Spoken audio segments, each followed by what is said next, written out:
I received a lot of questions on how I made the logo for the Nimbus 2000 and the Firebolt. So as a teaser for the release of the Nimbus 2001, I will show you how I made the logo so we can skip that part when you watch the making of this broom. Start by opening Google Images and finding a copy of the logo. Save it to your desktop. I use Vinyl Master software that came bundled with my vinyl cutter. Earlier I had measured the head of my broom so I could get the best possible fit. So start by opening a blank canvas and change your measurements to inches. I will make the canvas 2 by 2 inches and then simply drag your JPEG onto the canvas. From there the software is pretty intuitive.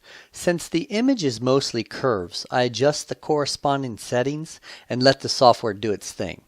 After that, I simply send it to the cutter for cutting. My cutter is a US cutter, model number MH871MK2. I will post a link in the description block of this video. I bought the large cutter because I knew there would be projects like the cornhole boards where I would need to print large logos. The hardest part about cutting small logos like this is the weeding. Weeding is when you actually separate what's not needed from what is needed. It's tedious, and if you're blind like me, it takes 2 pairs of reading glasses at the same time. Let me speed up this video so we can get on with the application of this.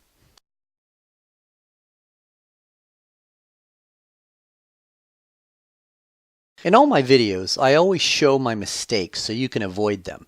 But to see the mistake I made while applying this logo, yes, and I made a big one, you will have to wait for the full broom video. The key to making this work, though, is when it's 40 degrees outside, you need to heat up the broom handle so the logo sticks. Okay, there are a few little flaws in the logo, but not really noticeable enough unless you're really looking at it closely.